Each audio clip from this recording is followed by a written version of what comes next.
This is Bill again, Director at Woodcrest Retreat, with another episode of Fireside Chats, our look into the legacy builders of Woodcrest today. I'm with Electa Mohler, and I'm excited to hear her stories from the very beginning of Woodcrest history. Carl helped with cleaning the land of the pig pen, the garbage, the empty boxes, because he had a tractor and wagon and lived just down the hill along East Church Street. So that was back when, out from Reamstown. So that's back when the entrance was through the woods now. But he didn't go that way. Oh, okay. He didn't go that way. When he came with a tractor, he took the shortcut. Okay. Because they had horse trails. Okay. A couple of the neighbors had horses. So you boarded. You boarded the property. Did you No. Okay. We happened to be across the street from where Raymond Landis owned a field where he had horses. Okay. And they kept a path open so they could go up in the woods by the rocks. Okay. And I don't know if they had woodland, but my father-in-law, Martin Mohler, had woodland up there. Okay. And then so my husband used to take the tractor and help him get wood. Any of your properties now part of Woodcrest, or? Yeah. 'Cause I know they bought up a lot of. Where they do the Bethlehem thing. Okay. That field where the angels are, that was part of 6 acres. My father had it, and then as he aged, he and my husband had a shop that he had firewood that he. My husband repaired trucks and cars as a side from working.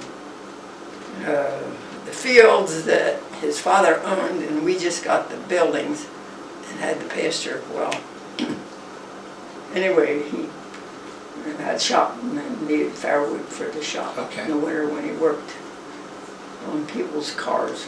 Okay. What kind of people? Any funny stories? I'm not. The only funny thing, the only things that sometimes we'd learned about was when we cleaned something, we could not say, now this is clean for yay time. Right. Because we had squirrels and we had mice. And the mice didn't move out when we moved in. Right. So that was the problems that we had.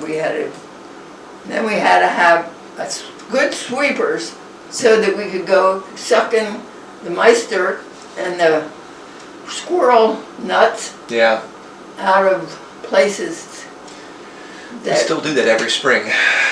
So I just said here, and they remember. These little creatures remember. They do it here in my house too. They remember that there was a cookie crumb someplace yesterday. Maybe there'll be another today. Yes. And they send scouts out to see if there's anything, and then they can tell the rest without going back to the share early memories of the ladies' auxiliary. And then number 2, I helped clean the pavilion, kitchens, and many times before family picnics and reunions. And then Bible studies and Bible school. Started up there 9 to 3. Yeah. We helped with the lunch and crafts. And then the auxiliary, we made ham and cheese sandwiches and peanut clusters, and did that for many years, along with other things that I wasn't quite involved with, other people. I was told you're quite the dishwasher. Oh, yes. Well, Mel and Anna, Anna was in more of the cooking part of the thing. She worked at LMH when her children went to school there, and she learned how to make things in big groups. Yes. And many of the things were big groups. Well, and I was just a family. You know, I had a garden, you know, and did a lot of my own homemade stuff. But she knew how to, and knew where to get it. That was a big help. Okay. And then Roseanne, she knew some stuff too. I guess a little more of the finances came through him. Okay. So I'm guessing then you were connected with the Ephrata Mennonite Church. That's how you got connected early on? Was through the Ephrata Mennonite Church? Yes. Okay. Yes. We went to the Ephrata Mennonite Church.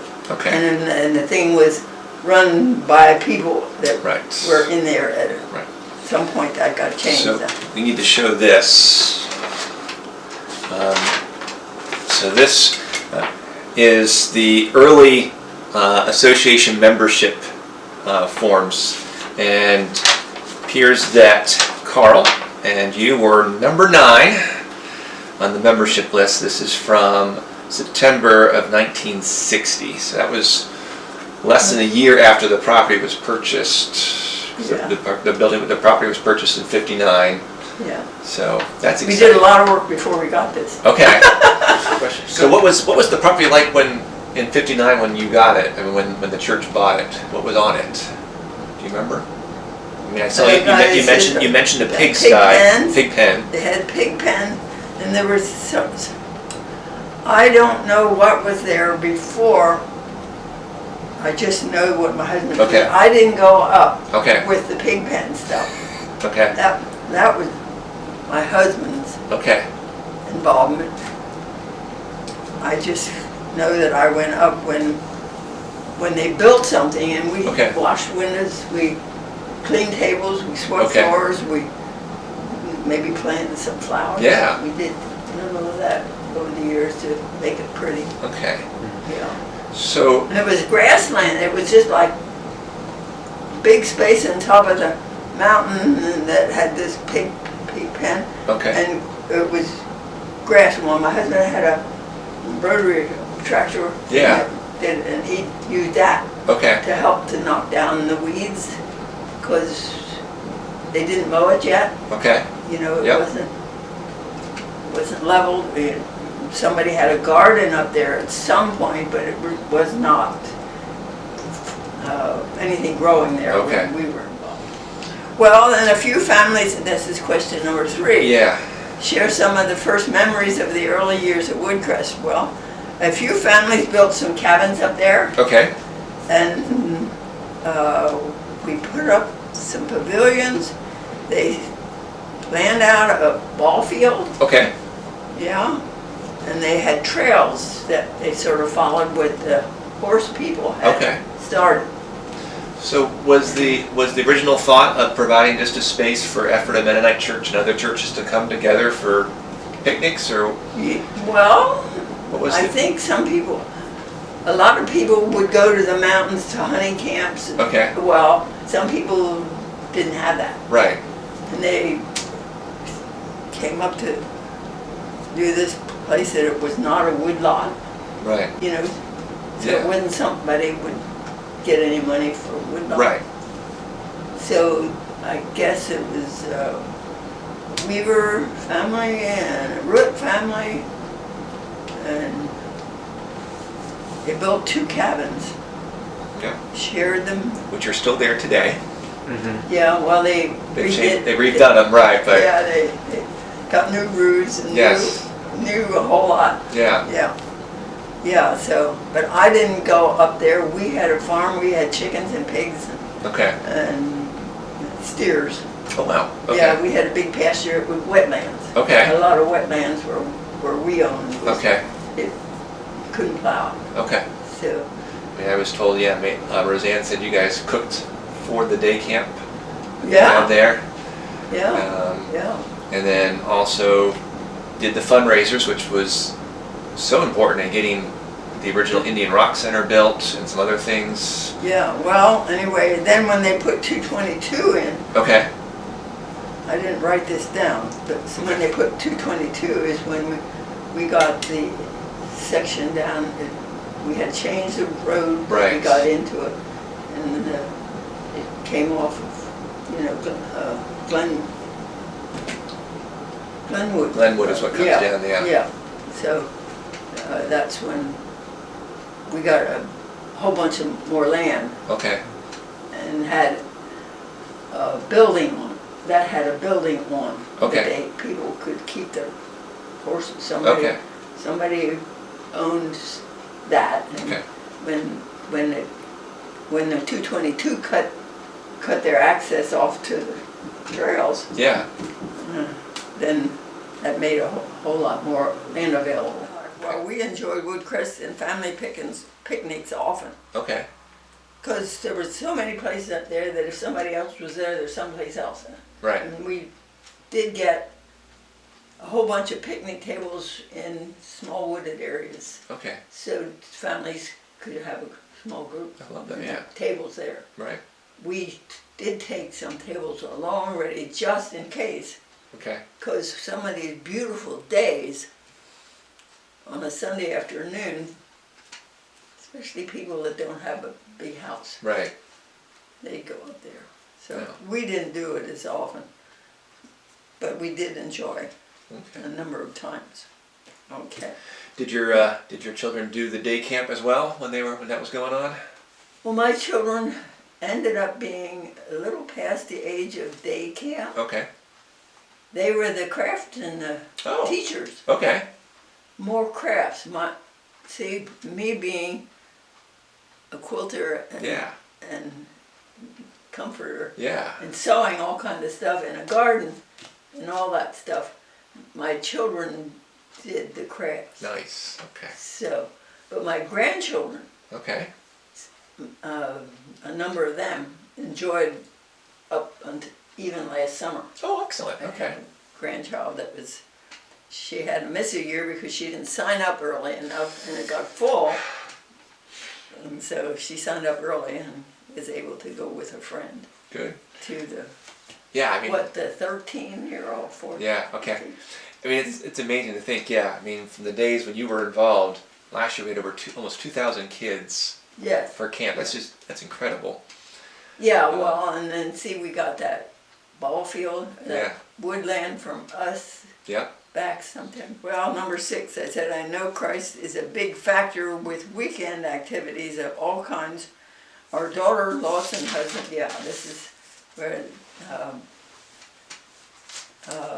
lived in the trailer and were kept busy all weekend, and you used to get us involved because if they needed to do something else on a Sunday with something else, then we would go up and make sure there's paper towels in the restroom. Yeah. Or make sure the toilets are all working. It's still a huge need because weekends are still, I mean, we can have easily 4,000 or 5,000 people on a weekend on the property, and so someone just doing that is, Yeah. And they used to. So they would have stayed in what's called Rock Haven. And then they got, we had a van that we used to drive up to so that we could take enough toilet paper along for all the areas where the restrooms and mainly that big one. And we had to put some up on top of stuff so that if it got all nobody was replacing stuff, they could pull it down. And hope that the squirrels didn't get into it. The weather is the major factor in every activity. Yep. So you had to figure out how to. They put those plastic things down for when we had day camp. Yeah. More than just one morning a week. Yep. Because at first they used to have to go in some place if it was windy and rainy, which it could be. Yeah. Then they had to go in another space so that their papers, their crafts, and stuff. Yeah. Well, so that's the main thing. So I mean, Woodcrest was on many ways, I mean, they were at the beginning of the whole Christian camping movement. It all started in the late 50s, early 60s. So you guys were sort of the beginners of that. Yeah, there was learning a lot. There was one Lauraville. I went to Lauraville. Okay. But that was young adults. Right. We went and they planned stuff. My sister-in-law went she was in college, so she gave some time as a counselor. Okay. You know, and Yeah. stayed in the cabins Yeah. with us. So, but that we would go for the whole week. Right. Yeah. And the weather was such a factor. Sometimes it was so cold, either when we came or when we was time to leave. It changed that much. Wow. That you had to take both kinds of blankets, both kinds of stuff, and we pushed beds together and put blankets and layers and coats, wow. and jackets, and wore Yep. more of our clothes and all night. Those are memories. Yeah. All right, now what do we have? So number 8. It says, I love Woodcrest because I have so many memories at this point. And many of the families are making good choices for eternity. Yeah. I mean, I think a whole family. Yeah. But children is. Yeah. Well, I love that, it's the 3rd generation for you guys then. You were there, your children, and now your grandchildren are there. Yeah, well, my great-grandchildren are not quite ready. Okay. One's 10. Okay. I love that. Would be great to have 4 generations of a family on Woodcrest. Well, I'm sure there's some. There's probably some. We just got to figure out who those are yet. Yeah, it's, well, we had we were married when we were 21, children. Yeah. For a couple, I had 4 daughters. Okay. And then they each have right. 2 and 3 and 4. Now my grandchildren are 4. Yeah. They're still 2nd grade, first and 2nd grade. That's great. I mean, yeah. Yeah, so that's all I have written. I want to thank you for taking the time today to share your stories. It's so important for the next generation of Woodcrest to hear the stories, the sacrifices, the blessings of those that made what Woodcrest is today possible. So thank you for doing that. Thank you for sharing.